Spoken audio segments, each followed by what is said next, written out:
The ground warned him first, the kind of soft that means a man has lied to the earth.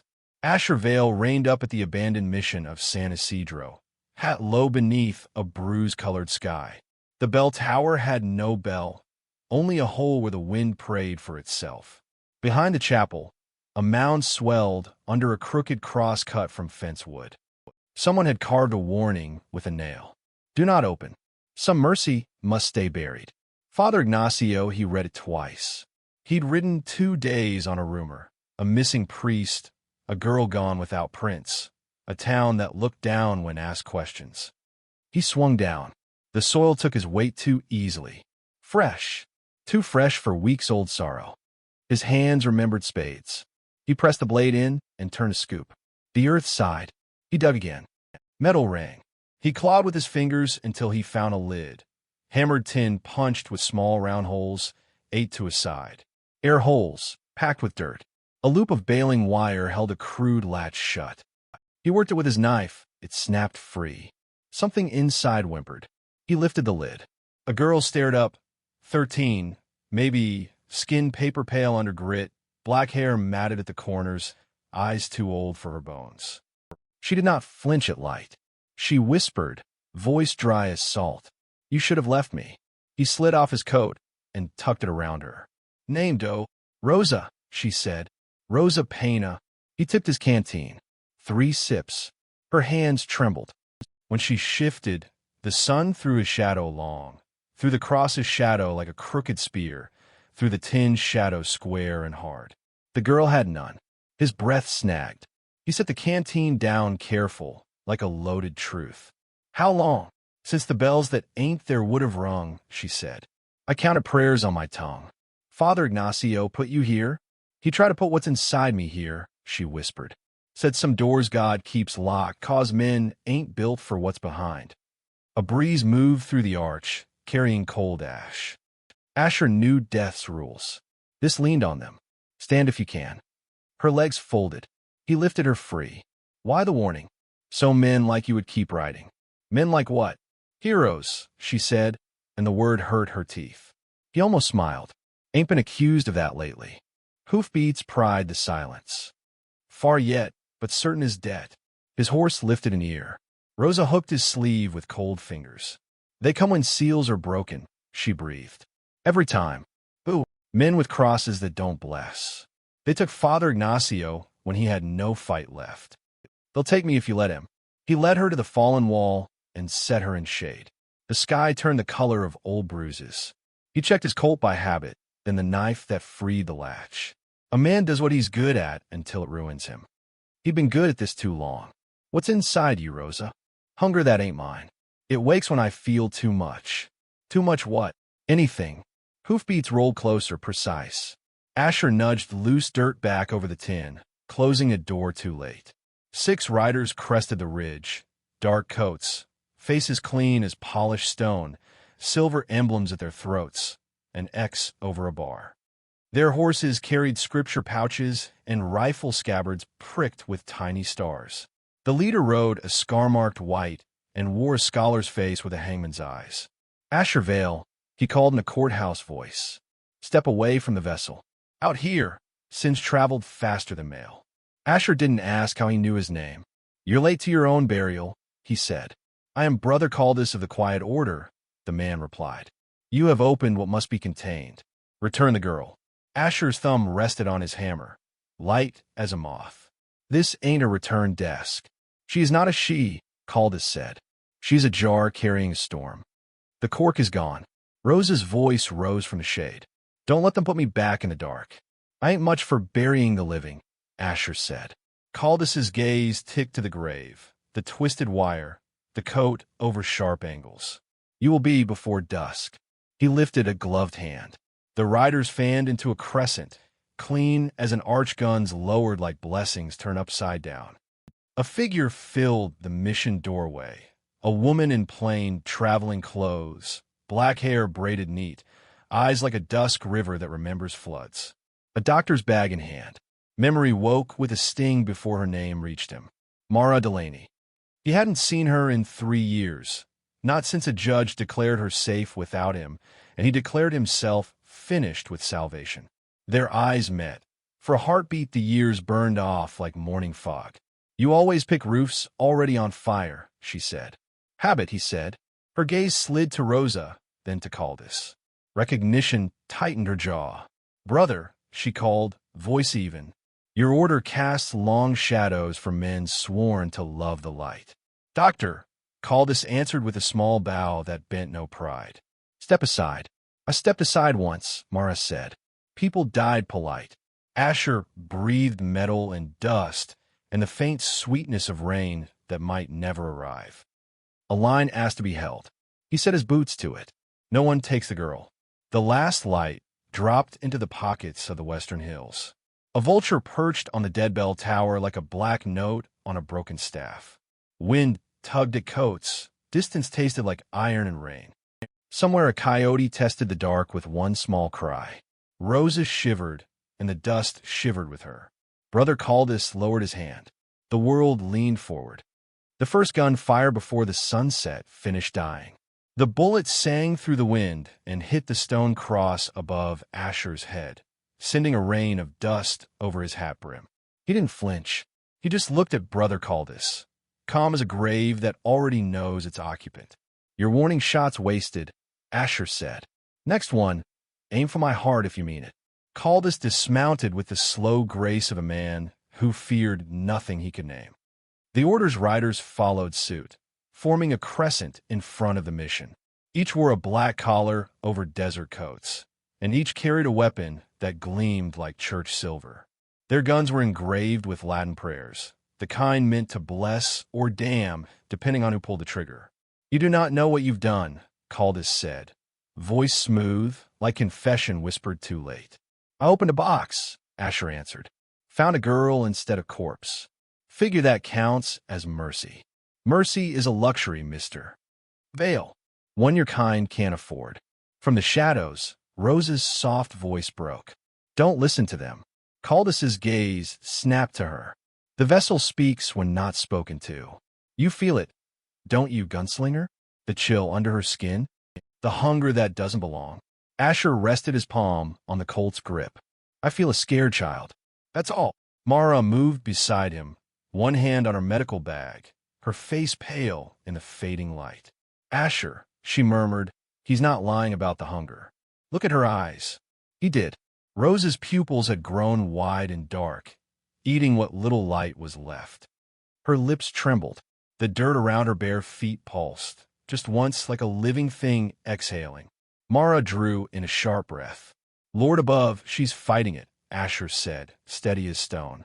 "Same as anyone fights what tries to own him." Brother Caldis shook his head. "You mistake resistance for innocence." The priest who buried her knew the truth.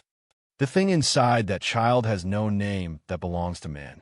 It feeds on what makes us human, our grief, our love, our anger. "Sounds like half the people I've met," Asher said. A ripple of uneasy laughter from the riders, brief, then gone.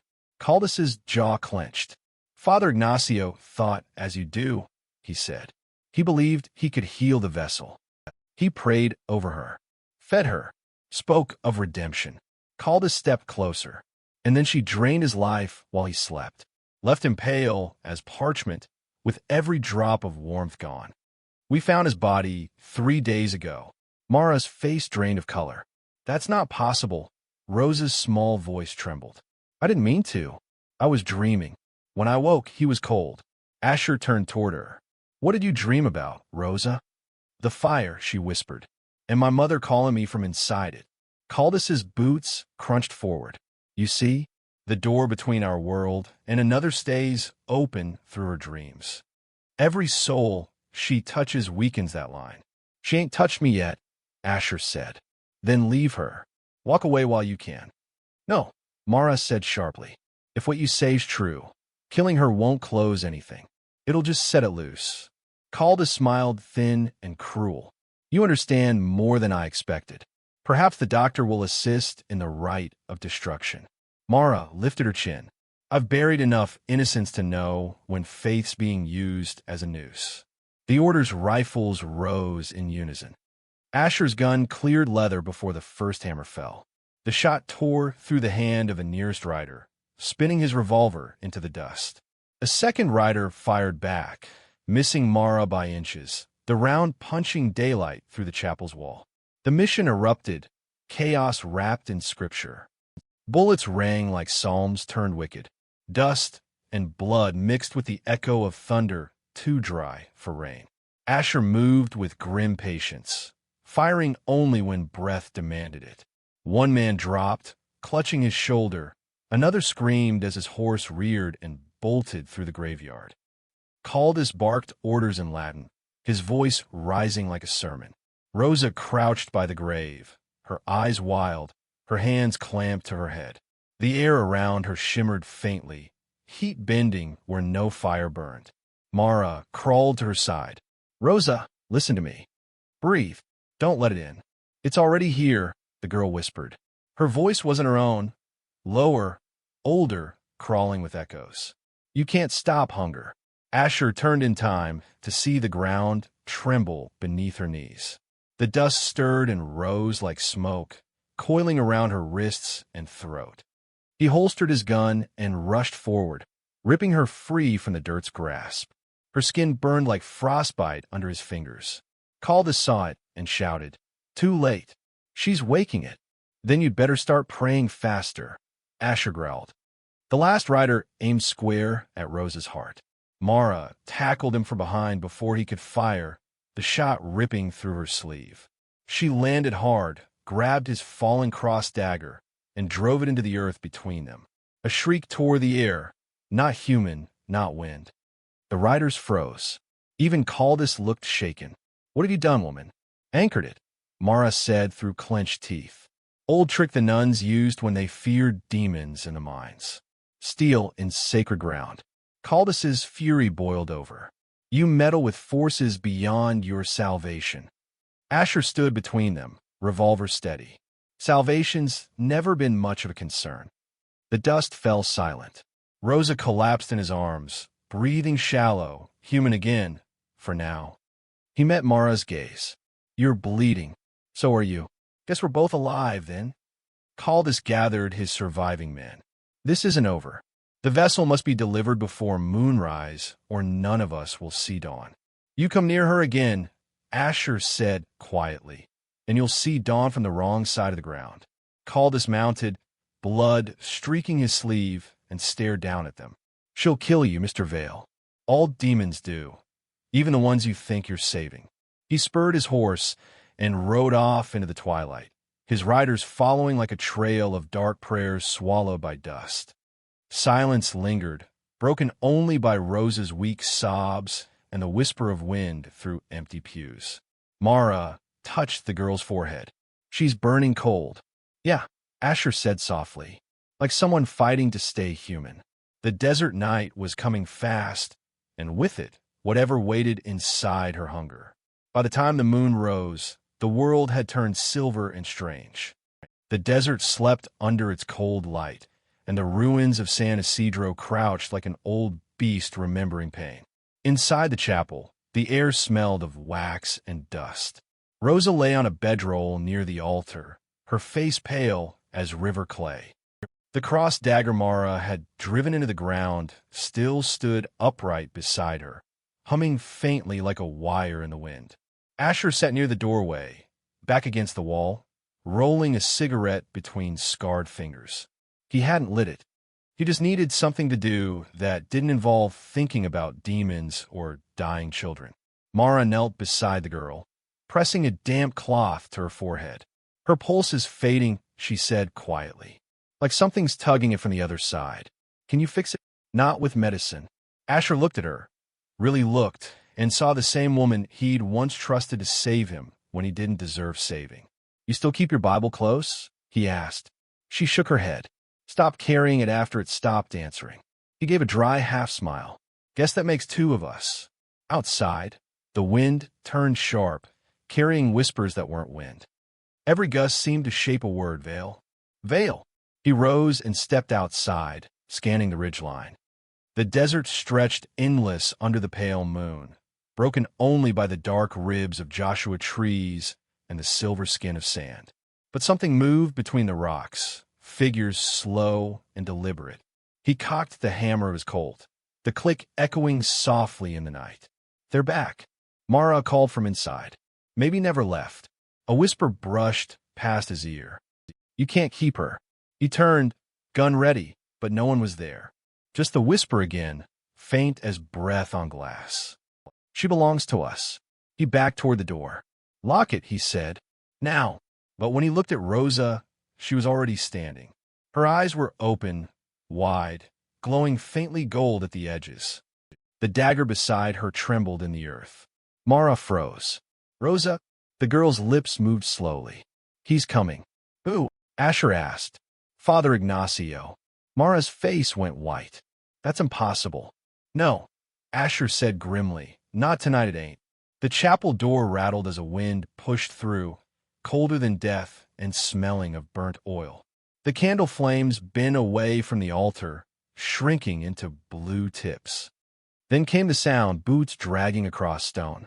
A shadow crossed the doorway, tall and slow.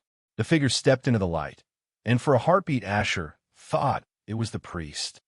The same black robes, the same rosary. But the face, God help him, the face was empty. Not rotten, not skeletal. Just blank, like the desert had carved it from dust and given it memory. "Father Ignacio," Mara whispered. The thing tilted its head. When it spoke, the voice came from everywhere. The walls, the floor, the girl's breath. "Mercy," it said, "is a chain." Asher leveled his gun. "Then let's break it." He fired once. The bullet tore through smoke and slammed into the far wall. The figure didn't flinch, it just stepped closer, and with every step, the temperature dropped. Rosa clutched her chest and screamed, a sound too deep for her lungs. The crossed dagger glowed red-hot in the soil, burning through the floorboards. "It's inside her," Mara gasped. "It's using her pain to anchor itself." Asher grabbed the dagger barehanded, the heat searing his palm, and ripped it free. The moment he did, the ghost's body convulsed and split, light pouring from the hollow face like dawn through glass. The scream that followed wasn't of one voice, but 1,000. It echoed through the desert, down the ravines, and into the bones of every sleeping creature. Then it was gone. The silence that followed felt heavier than the sound. Rosa collapsed. Mara caught her, shaking. Her heart stopped. "Move," Asher said. He knelt beside them, pressed his hand against the girl's chest. "She's still warm." He leaned close. "Rosa, you hear me? You're not gone yet." Her lips parted barely. "It's dark," she whispered. "Then come back to the light," he said. "I can't find it." Asher's voice softened. "Then follow my voice instead." Something in those words cracked through whatever world she was caught in. Her breath returned in a gasp. Her eyes fluttered open, human again, trembling. Mara sobbed in relief. "She's alive." "Not for long," Asher said, staring at his burned hand. The skin had blistered black, but within the pain he felt something colder. The whisper from before was back, inside his skull this time. "You took her place, gunslinger." He froze. The wind outside the chapel stopped dead. Mara saw his face pale. "What's wrong?" He didn't answer. His reflection in the chapel window, faint, caught in moonlight, showed no shadow. He smiled faintly, bitterly. "Looks like I ain't as lucky as I thought." Mara's voice cracked. "Asher, keep her safe," he said, holstering his gun. "Whatever happens next, don't let them take her again." Then he stepped into the night, where the sand whispered like prayer beads, and the moon watched everything men were too proud to confess. The desert was a silver sea when Asher Vale rode out alone. The moon trailed him like judgment, pale and silent. Each hoofbeat stirred ghosts from the sand. He didn't look back toward the chapel. He couldn't. Rosa was safe for now, and whatever shadow had clung to her was shifting its claws toward him instead. The voice in his head moved with his heartbeat. "We like you, gunslinger." He spat into the dust. "I ain't much for being liked." The whisper purred. "You carry guilt deep enough to feed us for a century." His horse snorted, uneasy. He could feel the thing inside him like a cold nail under the ribs, spreading slow. Every step the mare took sank heavier, as though the desert was trying to swallow them both. He reached the ridge and stopped. Down below, torches flickered the quiet orders camp. 6 men, 1 fire, 1 prayer repeated in harsh Latin rhythm. Asher dismounted, checked his gun, and counted breaths. He'd learned long ago there are 2 kinds of men who pray loud, those asking forgiveness, and those trying to drown out guilt. He sounded like both. He crept closer, the sand muffling his boots. The men's faces glowed red in the firelight. Brother Caldus sat apart, his wounded arm bound in white cloth, eyes closed, lips moving silently. Then, suddenly, his voice broke into English. "You've bound it to yourself, haven't you, Vale?" Asher froze. Caldus opened his eyes. The entity needed a host. "You gave it one when you touched that blade." The other monks stirred, drawing weapons. "You talk too much for a man who hides behind crosses," Asher said, stepping into the firelight. Caldus smiled faintly. "And you sin too easily for one who believes he's already damned." "Maybe," Asher said, "but I'm still breathing. Can't say the same for the last fool who threatened a woman and child under my watch."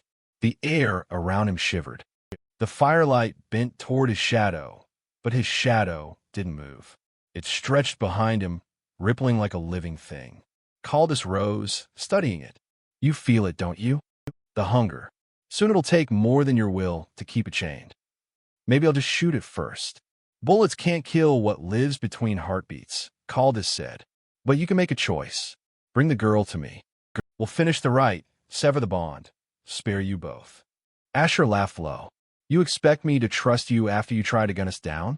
"I expect you to fear what's inside you more than you hate me," Caldus replied. "Because when it wakes, it won't stop with her. It'll burn through you and take the world with it." The voice inside Asher whispered like silk over glass. "He lies. We are what you've always been." He gritted his teeth. "Get out of my head." Caldus raised his hand, reciting something in Latin, words sharp as broken bone. The whisper screamed, a sound that clawed the stars themselves. Asher dropped to one knee, pain lancing through every nerve. "See," Caldus said, "it already owns you."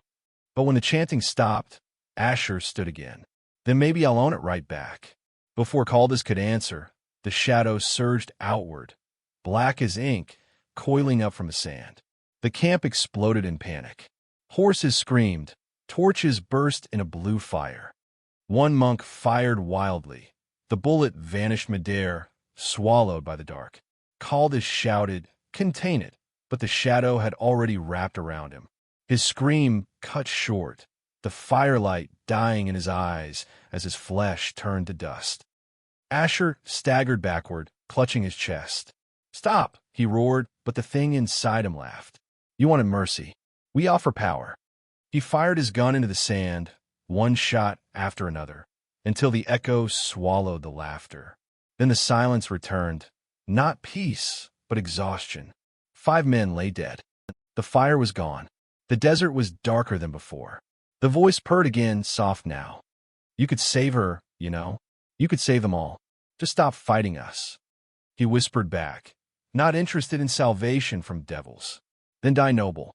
It makes no difference to us." He turned toward the horizon where the chapel's shadow touched the sky. He could see the faint glow of a lantern through its broken roof. Mara hadn't given up. He mounted his horse with shaking hands and rode hard. The wind was rising, dry and electric, humming like storm wires in a dead town. By the time he reached San Isidro, thunder was crawling along the ridge. The chapel door stood open. Inside, Rosa lay asleep again, but her skin was pale as marble. Mara sat beside her, blood on her blouse, eyes hollow. "She's slipping," she said quietly. "I can't hold her here." Asher leaned against the doorway, breath ragged. "Then maybe I'll have to go where she's headed." Mara's eyes filled with fear. "No, you can't. Whatever's inside you belongs there," he said. The whisper inside him chuckled approvingly. Outside, the first lightning forked across the desert sky, white as bone. The storm came without rain, only light, sound, and dust that clawed at the sky. The chapel walls trembled, their cracks glowing faintly with each flash of lightning. Asher stood at the altar, his hat gone, his face streaked with sweat and blood. His eyes were darker than the night beyond the broken windows. He could feel the thing inside him moving now. Not whispering, not tempting, just breathing. Mara knelt beside Rosa, clutching the girl's hand. Her pulse is fading again. I don't think she has much time. Asher turned to her. Then we ain't waiting. For what?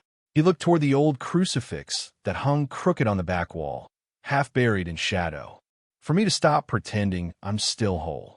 Mara's voice broke. Asher, don't. But he was already crossing the room. The thing inside him stirred, its voice deep and echoing through his bones. You would trade yourself for a child? How quaint. I've done worse trades, he said aloud. Mara rose to her feet, moving between him and the girl. You don't even know what it'll take to finish this. He met her gaze. Don't need to. I just know it'll take someone who's already halfway gone. The wind howled through the chapel door, lifting the torn pages of a forgotten Bible. Rosa's small voice came weak and far away. Make it stop. Asher knelt beside her, his burned hand trembling. It will, darling. I promise. She looked at him, those brown eyes clouded by things a child should never know. It's hungry. So was I, he said softly. But hunger don't get to win forever. Mara's tears cut clean lines through the dust on her cheeks. You don't have to do this alone. He smiled faintly. I was born alone, Mara. Might as well leave the same way. She grabbed his arm. If you give yourself to it, you'll never come back. Maybe that's the point. Another thunderclap shook the roof. The candlelight bent inward, forming a circle around them. The crucifix trembled and fell, clattering across the stone floor. The shadows stretched toward Asher, coiling around his boots like smoke. He closed his eyes and whispered, You want a host? Take one who won't break. The wind died. Every sound in the world seemed to hold its breath. Then Rosa gasped, her back arching as if pulled by invisible threads. The air shimmered between her and Asher, rippling like heat on a road. Mara screamed his name, but he didn't hear it. The light hit him, white and merciless, and for a moment the world disappeared. When the storm's roar faded, he was standing again, still Ashervale, yet not. The hunger was gone from Rosa. She was breathing steady, her skin warm again. But Asher's eyes were black as midnight wells, reflecting nothing. Mara stared at him. Asher. He smiled, the kind of smile that wasn't his. She's safe. You did it? He looked down at his hands. They trembled, faintly outlined with smoke. For now, Rosa stirred, whispering, It's gone. I can't feel it anymore. Asher's voice was softer now, deeper. That's good, sweetheart. Don't ever look back. Mara stepped toward him, tears glinting in the lightning flash. What about you? He looked at her like a man memorizing the world before he leaves it. Guess I'll ride it off, same way I rode everything else I couldn't bury. She tried to reach for him, but the space between them shimmered again. Not heat, not light, but something else. Asher, please, she whispered. Don't let it take you. He took her hand, pressed it to his chest. Ain't taking me, Mara. I'm taking it. Then he turned, walked out into the storm. The wind swallowed him whole. For a long time, Mara and Rosa listened for hoofbeats that never came. When dawn finally touched the desert, the chapel stood empty but for a burned mark on the altar floor, shaped like a man kneeling in prayer. Weeks later, travelers passing through San Isidro spoke of a lone rider seen on the horizon at sundown, a man in a tattered coat, moving with the wind but casting no shadow. Some said he was cursed. Others said he was keeping the darkness company, so no one else had to. Mara never argued either way. She just lit a candle every night and whispered into the silence, Ride easy, Ashervale. And out there, where the sand meets eternity, the wind sometimes answered, soft and low, like a voice half-remembered. In the desert, mercy rides slower than the wind, but it rides all the same. They say some men die once, but others keep dying every time someone forgets what they stood for. Ashervale became one of those men. Long after the storm at San Isidro faded into legend, People still whispered about the gunslinger with no shadow, a man who walked between heaven and hell, carrying something dark so no one else had to. They said he rode the borderlands at twilight, where the light and dark shake hands before parting ways, keeping the hungry spirits from crossing over. Rosa grew into a woman of faith, though she never preached from any pulpit. She built a small orphan home on the ruins of the old chapel, where lost children found warmth instead of graves. When asked about her past, she'd smile and say, "A man once taught me that even monsters fear mercy." Mara never left the desert. She buried her doctor's bag and took up tending the graves of the forgotten, carving each stone with care, not for the dead, but for those who love them. Every year, on the night of the dry storm, she'd light a lantern at the gate and leave a second horse tethered to the fence. Sometimes, in the pale hours before dawn, the lantern would be cold and the horse untied. No one ever saw who took it, but there were stories. Ranch hands swore they'd seen a lone rider keeping pace with the storms. Miners spoke of a tall man who appeared before cave-ins, warning them to leave before the earth swallowed them whole. Others claimed he rode beside wagon trains lost in the wastes, leading them out of the dark before vanishing at sunrise. No one could prove it, and no one had to, because the West remembers its own. It remembers the drifters who never stopped moving, the women who refused to break, and the children who learned that love can still bloom in cursed soil. Asher Vale became more than a ghost. He became a prayer, the kind whispered by men with shaking hands, by mothers burying their dead, by outlaws staring at their reflection before judgment came. And when the wind howls low through the canyons, it carries his memory like a hymn. Some devils you kill with bullets, others you ride with till the light takes them home.